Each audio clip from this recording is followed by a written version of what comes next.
Bonjour à tous. Je tiens à remercier d'abord Monsieur le doyen, Monsieur le directeur, Madame la directrice, mais je devrais dire chers collègues et amis, Aline, ou alors Aline, chers amis, chers collègues et chères directrices. Merci à vous pour votre présence et merci de votre confiance. J'ai proposé, quand Aline m'a demandé de participer à cette conférence, vous savez qu'il faut toujours donner un titre avant d'avoir fait la conférence. Donc j'ai donné un titre qui me paraissait intéressant, novateur. Et il a fallu beaucoup de temps pour faire la conférence, plus difficile que prévu. Donc j'espère que vos questions, mes réflexions pourront bien évidemment vous aider, nous aider dans les objectifs que nous avons tous sur la question du bilinguisme et des langues dans les sociétés actuelles. Alors, je vous propose donc de réfléchir dans un premier temps sur la question du bilinguisme, mais pas totalement parce que vous la connaissez, mais reliée à notre programme, et ensuite de travailler sur la question, l'évaluation des politiques linguistiques. L'évaluation du bilinguisme, l'évaluation des politiques linguistiques, pour vous démontrer finalement qu'elles ne sont ni politiquement, ni pédagogiquement, ni culturellement neutres. Et comme tout universitaire, je vais avoir plus de questions que de réponses. Mais comme vous le savez, le plus difficile, c'est de trouver la bonne question. Si on trouve la bonne question, on arrive à trouver les bonnes réponses. Donc ensemble, nous allons essayer de réfléchir sur cet objectif qui nous est donné pour cette conférence. La langue, les langues, comme l'éducation d'ailleurs, sont des lieux d'expression de l'idéologie.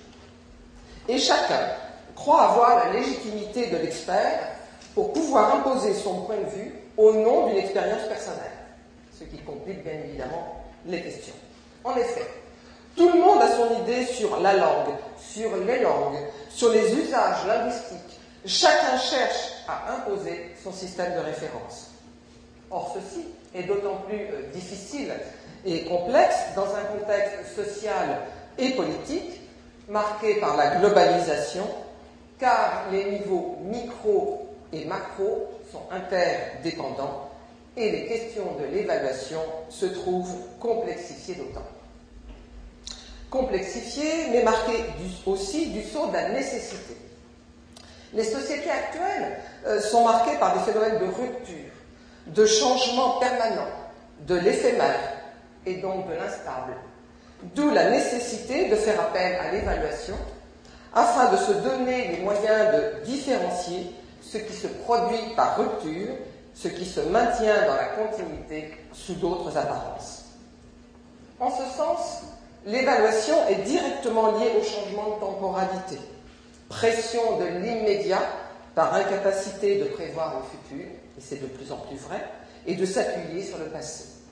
C'est sans doute ce qui explique, au moins en partie, ce recours, à mon avis, inflationniste.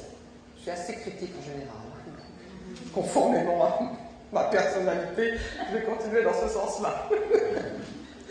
À ce recours inflationniste à l'évaluation auquel nous assistons désormais. La nouveauté, continuellement entretenue, porte en elle une contrainte d'évaluation au départ sur la capacité de maîtriser des systèmes en évolution accélérée et d'optimiser leur emploi ensuite sur cet emploi lui-même. Le tri des informations produites, la valeur des réponses proposées, la possibilité de jouer du système en dépassant ses usages ordinaires. De fait, c'est le mouvement conjugué des technologies et des rapports sociaux de la quotidienneté qui, par son accélération, multiplie l'obligation de pratiquer à la fois l'évaluation banalisante et l'auto-évaluation. Et ça, c'est pas de moi, c'est de Georges Balandier, anthropologue. Vous avez dû sentir un style différent. L'évaluation, donc, s'est imposée dans tous les domaines et dans tous les contextes. Elle est considérée comme une composante centrale de l'élaboration, puis de la mise en œuvre des politiques publiques, liées à la mise en place d'indicateurs de performance, censés être identifiables, mesurables et susceptibles de comparaison. L'évaluation est présentée comme une évidence qui ne peut être remise en question. Elle est au croisement du positivisme scientifique et de l'économie de marché et s'appuie sur la mesure comme norme objective pour penser le monde. Or, l'évaluation recouvre des réalités et des pratiques différentes selon que l'on cherche à évaluer une politique, des connaissances ou une action. Les politiques linguistiques et le bilinguisme sont-ils mesurables? Que cherche-t-on à mesurer? L'efficacité, le degré de satisfaction, un contrôle des normes, une évaluation des connaissances? L'évaluation est-elle au service de la décision publique ou au service de l'apprentissage? Dans le premier cas, elle sert à infléchir les programmes, voire à les supprimer. Dans le second cas, ce sont les acteurs de terrain qui se sentent concernés en minimisant en quelque sorte les décisions formelles. Quoi qu'il en soit, plus qu'une technique, l'évaluation est une culture de la contestabilité où aucune mesure ne doit jamais être considérée comme acquise pour toujours. C'est un Français qui a écrit cette formule, c'est Balandier, et pourtant la contestation qui est souvent en France, la remise en question des pratiques qui n'est pas évidente en France. Selon Georges Balandier toujours, l'évaluation renvoie à 3 variables. La variable épistémologique, qui définit les critères qui permettent de reconnaître la validité cognitive et la valeur ajoutée à la connaissance du domaine auquel ces théories s'appliquent.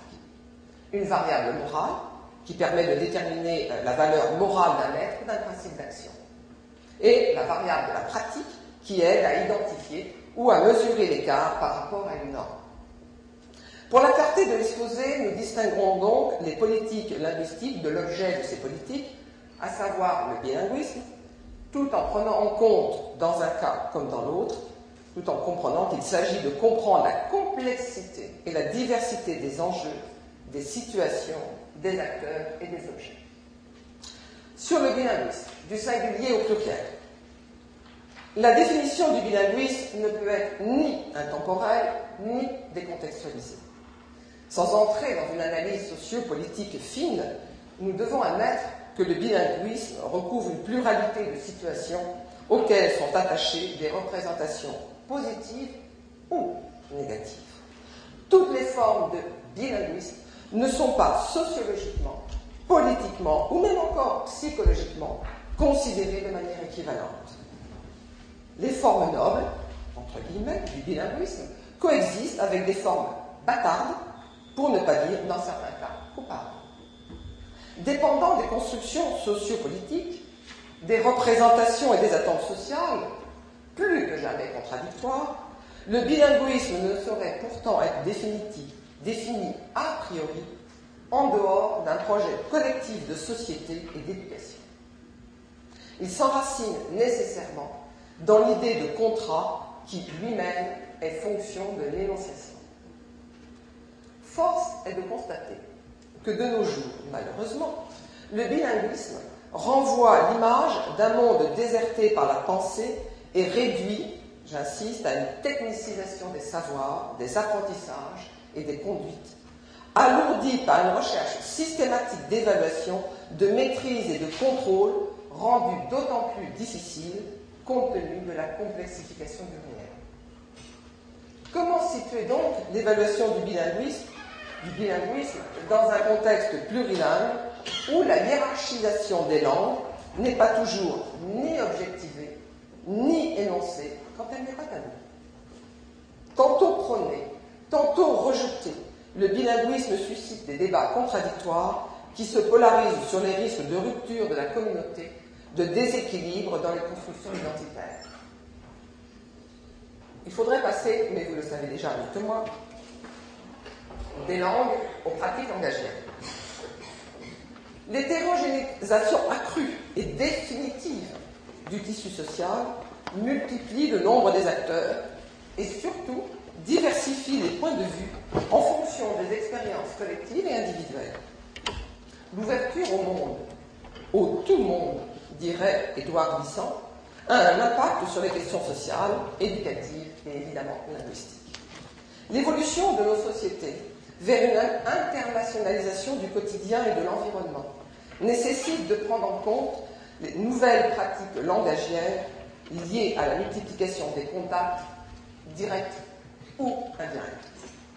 Trop souvent posées en termes d'affiliation et d'affirmation identitaire, les langues dans une société multiréférencée et polycentrique se pluralisent elles-mêmes dans leurs usages et dans leur signification, en fonction des individus, des contextes sociaux et économiques, mais aussi en fonction des rapports de pouvoir et des enjeux qui traversent les sociétés et les peuples. Ainsi, par exemple, l'utilisation simultanée de tels codes linguistiques en fonction des interlocuteurs, en fonction des circonstances, renvoie le questionnement plus sur la communication que sur la maîtrise linguistique proprement dite. En transgressant les langues, en passant d'une langue à l'autre selon les lieux et les situations, le bilingue, certains disent le bilangue, le plurilingue ou le plurilangue, s'autorise à utiliser le métissage des langues pour s'exprimer. Ce libre cheminement d'une langue à l'autre, cette interlangue n'est pas neutre et renvoie le sujet à sa totale singularité et sa totale liberté. Si ce sont les usages, si ce sont surtout les usages que les individus font des langues qui sont porteurs de sens, la question de l'évaluation se trouve considérablement élargie, notamment en compétences discursives et communicationnelles, plus difficiles à évaluer que l'usage des codes linguistiques au sens strict du terme. Le bilinguisme et le dialogisme, on peut souvent d'ailleurs confondu dans certains écrits. Enfin, c'est comme ça. Si le bilinguisme désigne l'emploi de deux langues par un même sujet, le dialogisme se réfère à la coprésence chez lui de deux discours. Dans la perspective de la linguistique structurale, la parole n'est qu'une manifestation particulière de la langue et le dialogisme est une variante affaiblie qu'un écho dégradé du bilinguisme. Si on se place cependant dans l'optique d'une théorie de l'énonciation, d'une pragmatique, les choses s'inversent. C'est le dialogisme, ou plutôt même le polylogisme, qui est le cas général. Tout sujet pratique, en le sachant ou non, une pluralité de discours. Le bilinguisme ou le plurilinguisme, c'est-à-dire la coïncidence entre un type de discours et une langue à chaque fois différente, n'est qu'un cas particulier du dialogisme, car il est vrai, plus voyant, plus impressionnant qu'aucun autre. Placer le bilinguisme dans le cadre du dialogisme, c'est aussi le considérer au sein d'une société ou avec celui de la multiplicité intérieure de la personnalité, plutôt que d'en faire une question de pure linguistique. En conséquence, le véritable débat n'est pas entre les langues, mais entre les discours. Une chose est de s'intéresser aux langues, une autre est de comprendre comment les individus circulent à travers les langues au profit d'une communication personnalisée et singulière. En ce sens, la maîtrise d'une ou plusieurs langues est au service d'une formulation discursive de l'identité. De fait, la langue maternelle n'est maternelle qu'au prix d'une constante appropriation. Or, cette appropriation ne peut se faire qu'en situation de communication, c'est-à-dire par la médiation de l'autre. À une conception matricielle de la langue, il nous faut donc substituer une conception plurielle et relationnelle. L'approche communicationnelle de la personne nous amène à cesser de ramener l'énoncé à un seul énonciateur, mais à l'inscrire dans une énonciation définie elle-même comme une activité exercée autant par celui qui énonce que par celui qui reçoit. Si le relationnel est constitutif du sujet, les querelles, polémiques, interrogations dramatisantes, souvent sur les situations de plurilinguisme et de diversité culturelle, perdent de leur acuité au profit d'une mise en perspective communicationnelle. De ce fait, la question du plurilinguisme n'est pas différente en nature de celle du monolinguisme. Le développement d'une compétence linguistique et culturelle ne saurait être différent en nature dans un contexte monolingue ou plurilingue, puisqu'en réalité, il s'agit de s'attacher à une compétence de communication dans une perspective dialogique. le discours ne s'adresse pas à autrui, mais s'édifie avec lui dans une relation singulière. La diversité linguistique est seconde par rapport à la communication, ou plus exactement l'intercommunication, le dialogisme. Dire, se dire avec, se dire avec, renvoie à des postulats différents et donc à des problèmes différents. L'impasse dans laquelle s'engluent les querelles linguistiques et culturelles s'explique en partie par un positionnement initial différent. À la relation d'appartenance se substitue une relation de réciprocité. Le lien entre langue et construction identitaire qu'il est nécessaire d'envisager dans le cadre de notre thématique. Instrument d'intégration collective et d'affirmation individuelle, la langue a fonctionné pendant longtemps implicitement comme un marqueur, comme un indice d'appartenance. Or, la complexification du paysage linguistique et son élargissement permanent bousculent les habitudes langagières et communicationnelles. La langue, perçue comme composante de l'identité, devient alors une préoccupation d'ordre existentiel, notamment dans les sociétés complexes où le pluralisme et l'hétérogénéité prévalent. À une forme de verticalité de la coprésence des langues succède une horizontalité qui pose le plurilinguisme en termes différents. Si les questions linguistiques sont souvent, comme vous le savez, au cœur des conflits intra- ou internationaux, c'est que le sens commun opère un amalgame entre langue et identité. Les procès intentés au bilinguisme ou au plurilinguisme ont souvent fait appel à un argumentaire basé sur la perte de références linguistiques et identitaires, sur la peur de la non-appartenance. La question du plurilinguisme est en résonance directe avec celle des identités. C'est ce qui explique qu'un des enjeux du bilinguisme n'est pas tant l'apprentissage des langues que celui de la construction identitaire. Vaste question, notamment pour les professeurs de langue, si on accepte cette remarque. On peut aisément comprendre pourquoi la question de l'évaluation se trouve déplacée et complexifiée, car ancrée directement dans le politique et le culturel. Les politiques linguistiques maintenant, elles ne sont pas neutres, comme je vous l'ai dit. L'évaluation n'est pas un acte dépourvu d'ambiguïté, d'autant que la diversité des modèles d'évaluation de par le monde renvoie à la diversité des cultures administratives et politiques nationales. Ainsi, par exemple, il faut l'admettre, le retard de la France par rapport aux pays anglo-saxons n'est pas fondamentalement technique, mais d'abord politique et culturel. À l'inverse des pays anglo-saxons, les Français donnent la primauté au combat des idées plutôt qu'à l'épreuve des faits. Ils accordent plus d'intérêt à la définition des politiques qu'à leur mise en œuvre. Et je tire ça d'un rapport sur l'évaluation des politiques publiques, parce que je ne m'autoriserai pas à dire les Français, quoique je me retrouve un petit peu quand même dans cette définition. La culture de l'évaluation, qui est parfois longue à être acceptée, comme en France par exemple, est en réalité soumise aux variations temporelles, géographiques et culturelles.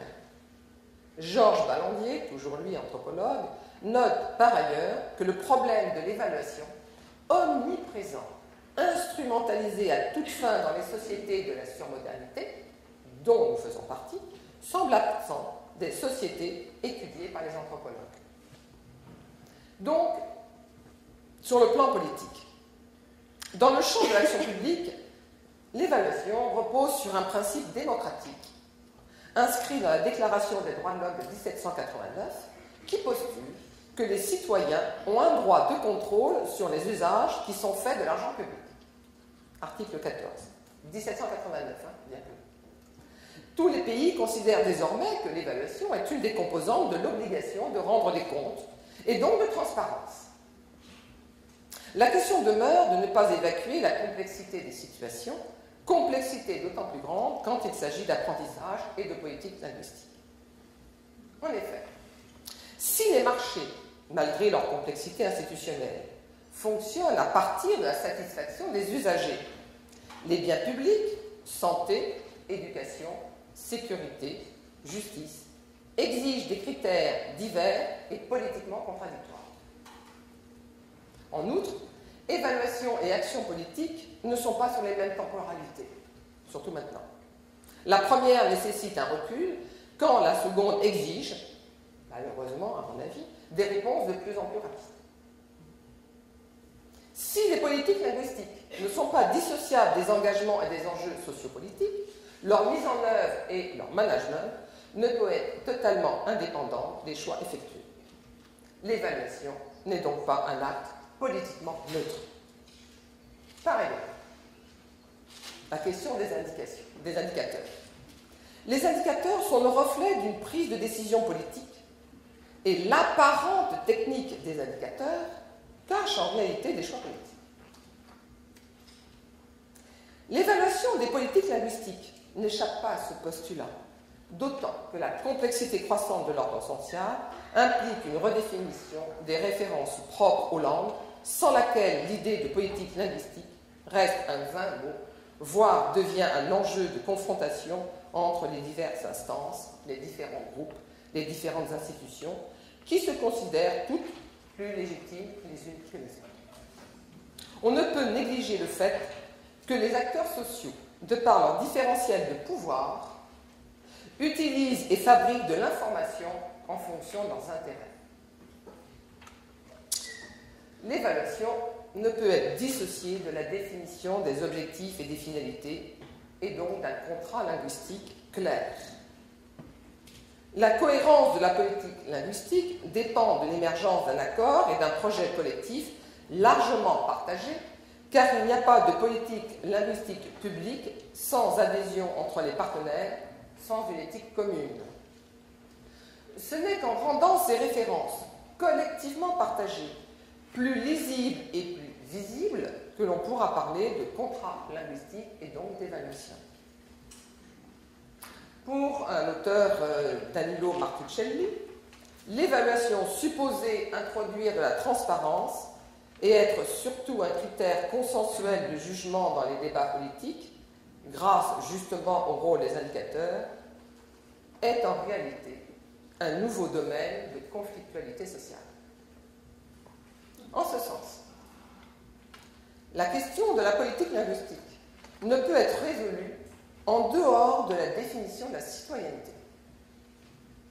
On ne répétera jamais assez que pour qu'une coordination des actions soit possible, cela suppose l'existence d'une cohérence qui est de l'ordre des valeurs et non pas seulement de l'ordre du fonctionnement et de la stratégie. Ceci est d'autant plus important que nous assistons dans de nombreux pays à une succession de propositions politiques de tous ordres. Or, les politiques linguistiques ne peuvent être réduites à une succession de réformes, d'initiatives ponctuelles et conjoncturelles, souvent prises dans l'urgence et dans la hâte. En France, on multiplie beaucoup, notamment par rapport aux enfants, c'est une véritable catastrophe. Résultat, on est dans la catastrophe. Réforme, je ne parle que de la France, nous ne voulons pas parler des autres pays, par respect, bien évidemment, pour les autres pays. Réformes, projets multiples, partiels, ne sont que des cautérisations de surface, sans emprise sur les enjeux fondamentaux, qui, pour pouvoir être crédibles et efficaces, doivent s'inscrire nécessairement dans le temps et la durée. Cette désintégration par déréglementation se trouve renforcée par la recherche de solutions locales, contextuelles et donc partielles, au détriment d'une recherche plus globale, plus collective et donc plus intégrative. Sur un autre plan, la neutralité de l'évaluation n'est pas garantie a priori. En effet, toute évaluation dépend des jugements de valeur qui reflètent souvent les intérêts de ceux qui conduisent l'évaluation et introduisent un biais philosophique et sociologique. En condensant la vie d'un individu, d'un groupe, d'une nation dans un chiffre, l'évaluation fait disparaître les aspects humains et sociaux du travail, de l'effort accompli. Elle catégorise et naturalise l'objet sujet évalué. De même, l'expérience prouve qu'une évaluation, si elle veut être efficace, ne peut jamais être totalement consensuelle. Même lorsque son projet est élaboré de façon participative avec les évalués, même lorsqu'elle est conduite en impliquant au maximum les acteurs concernés, il est rare que ces conclusions n'aboutissent pas à une remise en question des situations acquises, d'idées reçues ou de financements existants. D'où la nécessité de naviguer en fonction de ses intérêts. Les pays à forte tradition de débat public sur les questions et enjeux majeurs qui traversent la société craignent moins les évaluations et celles-ci sont souvent moins conflictuelles. Si l'évaluation est possible, quelles que soient les modalités, évaluation à visée de performance ou évaluation participative ou encore émancipatrice, on peut se demander si elle est vraiment nécessaire dans la mesure où elle induit des effets pervers, comme la perversion même des données et des process, ou encore une déréalisation par sublimation. J'espère qu'il n'y a pas des professionnels de l'évaluation dans la salle. Ceux qui en font un métier avec finance, vous voyez ce que je veux dire, les experts de l'évaluation. Parce qu'il y a un milieu maintenant. On retrouve cette fracture entre l'évaluation managériale de type externe, qui prévit l'intervention d'experts extérieurs, considérés comme indépendants et moins hésitants à divulguer des informations qui fâchent, et l'évaluation participative, prisée dans les pays comme la France pour souci d'inclure dans l'évaluation le maximum d'acteurs et de partenaires sociaux. Dans ce type d'évaluation plus interne, le risque de considérer que les résultats de l'évaluation finissant par revêtir moins d'importance que les processus de dialogue et d'apprentissage que celle-ci met en œuvre. Cette situation conduit à gérer de manière explicite ou implicite des enjeux paradoxaux qu'il ne faut pas minimiser. L'analyse de Bourdieu sur l'économie des échanges linguistiques est transférable à la situation d'évaluation et conduit à quelques prudences qui ne sont, à mon avis, pas coratoires. Entre une évaluation indépendante et une évaluation stratégique, la marge de manœuvre est étroite. Et justifie peut-être pourquoi, notamment en France, l'idée sévit toujours selon laquelle l'évaluation doit être le fait d'évaluateurs indépendants qui n'ont pas à intégrer les paramètres de nature tactique ou politique. Il y aurait en quelque sorte une incompatibilité entre l'indépendance des analyses et l'insertion dans les mécanismes de la prise de décision. En rester à une approche quantitative des problèmes, selon une rationalité économique, mathématique, technologique, renforce cet effet de technicisation du social et de l'éducatif, à laquelle je m'oppose bien évidemment depuis des années, mais en vain, il est vrai. Les indicateurs chiffrés sont peu adaptés à rendre compte des pratiques et des activités complexes qui caractérisent autant les apprentissages que les politiques linguistiques. Il convient en effet de se méfier de toute objectivité illusoire de la quantification et de la mesure appuyée sur des indicateurs de performance considérés comme neutres et objectifs. Malaise accentué par le fait qu'on observe actuellement une accentuation de la responsabilité d'imputation au détriment d'une responsabilité de mission. La responsabilité de mission se définit selon Hans Jonas par rapport au futur. La recherche permanente de responsable, avec un S en particulier, de celui qui est à l'origine des erreurs et des dysfonctionnements, enchaîne l'idée de responsabilité à l'idée de culpabilité. En France, par exemple, la tradition de la culture administrative est souvent tournée vers le contrôle punitif, simplement on connaît bien, le contrôle punitif au détriment du diagnostic constructif. Car dans la culture administrative française, la critique est souvent vécue comme un blâme, lui-même vécu comme un déshonneur. La valorisation par les médias, en tout cas en France, des défaillances, erreurs et difficultés renforce l'autocensure des évaluateurs. L'évaluation des politiques linguistiques n'est pas pédagogiquement neutre. L'obligation de résultat, au même titre que l'entreprise privée marchande, l'obligation de rendre des comptes dans l'immédiat, souvent dans la précipitation et dans l'instantanéité, ne sont pas toujours compatibles avec la maturation des savoirs linguistiques et des apprentissages qui y sont liés. L'injonction de productivité est de ce fait incompatible avec le savoir qui exige durée et construction d'un esprit critique. De même, il y a plusieurs manières de s'approprier le savoir et les démarches cognitives ne sont pas identiques ni d'un individu à l'autre, ni d'un groupe à l'autre, encore moins d'une époque à l'autre, certains diraient même d'une culture à l'autre. Si on ajoute à cette obligation d'efficacité, appuyée sur des résultats qui eux-mêmes doivent être de plus en plus performants, et ce, dans un temps de plus en plus court, selon des modalités identiques pour tous, le constat que la modernité se définit notamment par l'accélération des changements et la multiplication des ruptures, voire des fractures, on voit très vite se dessiner la quadrature du cercle, avec le risque supplémentaire de voir l'aspect techniciste et performant se développer au détriment de la qualité. En effet, toute évaluation a un caractère normatif. Elle a aussi une dimension performative elle finit par définir le type d'activité à effectuer. L'évaluation cesse d'être un moyen et devient la fin en elle-même. Les redéfinitions permanentes et parfois contradictoires des orientations et des politiques linguistiques non seulement complexifient la situation, mais tendent à une forme d'activisme, c'est mon propre terme, linguistique, qui réduit l'apprentissage d'une ou plusieurs langues à une approche strictement mécaniste en négligeant les enjeux sous-jacents que sont, et j'insiste, la rencontre de l'autre et l'apprentissage de l'altérité. Tout ce qui touche à l'humain est aussi une question de valeur, de sens, domaines qui peuvent difficilement faire l'objet d'une quantification. Sur le plan culturel, le passage par d'autres cultures est un moyen d'investigation. En ce sens, la sinologie est une méthode, car il ne s'agit pas de réifier les cultures, encore moins de faire des parallèles stériles à force de simplisme et de stéréotypie. L'approche comparative que je vais vous proposer, via la Chine, permet seulement de mettre en lumière et de regarder en miroir des phénomènes, et pour ce qui nous concerne aujourd'hui, l'évaluation des politiques linguistiques et des apprentissages. La notion d'efficacité permet d'apprécier a posteriori les effets d'une politique en tentant de mesurer l'écart entre les objectifs et les résultats. Or, l'idée d'un objectif à atteindre par la mise en place de méthodes et d'outils appropriés selon une trajectoire précise, selon un protocole défini à l'avance, devant aboutir à une évaluation objectivée, cette démarche, quoi qu'on en pense, n'est pas du tout universelle.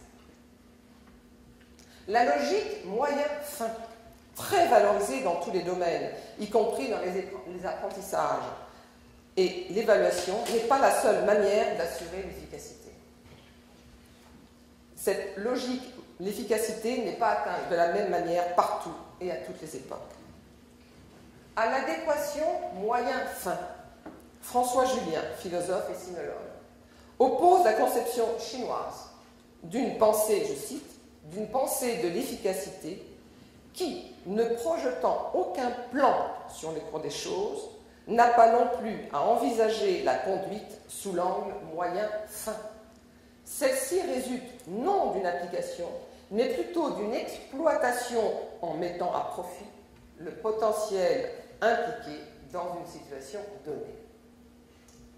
L'efficacité, dans ce cas-là, en Chine, est alors définie à partir de la capacité à tirer parti de la situation, à développer une forme d'empirisme pratique, à se mouvoir dans le dédale des actions et non pas à chercher à diriger les événements ni à les orienter. Je trouve que c'est une conception intéressante, même si c'est difficile à intégrer par rapport à nous. Il faut qu'on ose penser la logique sur laquelle nous sommes avec une quasi-certitude, moyen, fin, on définit, on arrive, c'est clair, c'est net, c'est précis, et ça coule, en principe. Dans les deux cas, en Chine comme en Occident, il y a bien une volonté d'efficacité, mais celle-ci n'est pas de même nature. À l'affrontement direct seront privilégiés en Chine la nuance et les écarts, la labilité et la mouvance.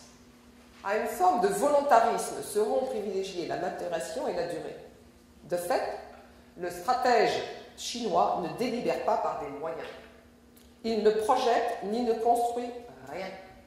Toute sa stratégie consiste à faire évoluer la situation de façon que l'effet résulte progressivement de lui-même et qu'il soit contraignant.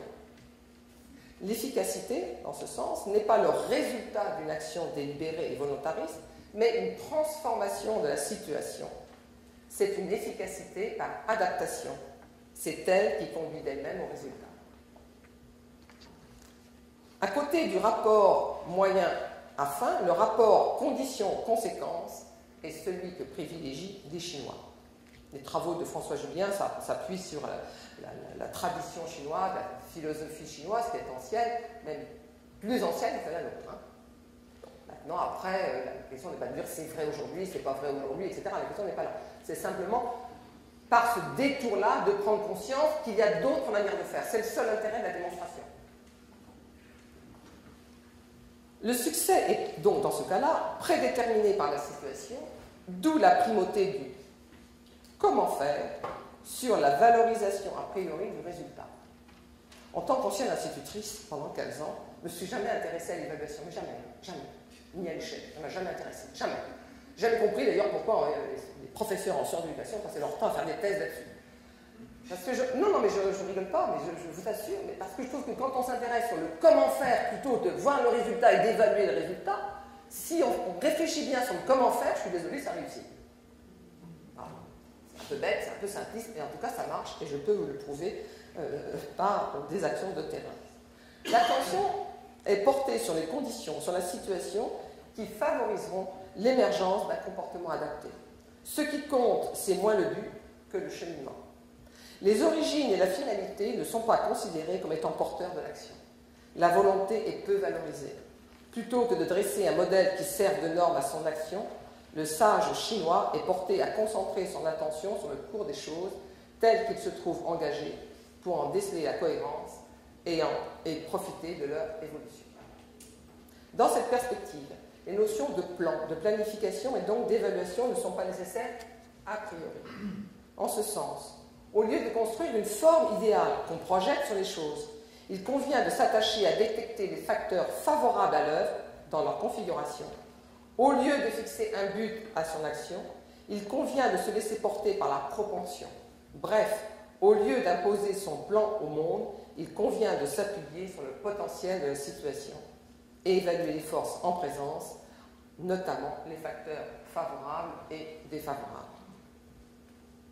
En conclusion, puisqu'il nous faut conclure, on peut nuancer toutes ces oppositions que nous venons de voir, car le processus de globalisation amène à faire converger les pratiques afin de faciliter les comparaisons et les études, par une construction en commun des indicateurs afin que les normes de référence soient partagées par l'ensemble des acteurs, des parties, une définition en commun des procédures de travail et d'échange d'informations, une construction conjointe de recommandations et de plans, de mise en œuvre et de recommandations. Cette contrainte de globalisation ne doit pas, malgré tout, selon moi, occulter la nécessité du principe de distanciation et de décentration par rapport à soi et à son groupe. La confrontation à l'altérité se double d'une confrontation avec l'autrement, source d'étonnement et donc d'innovation. Merci.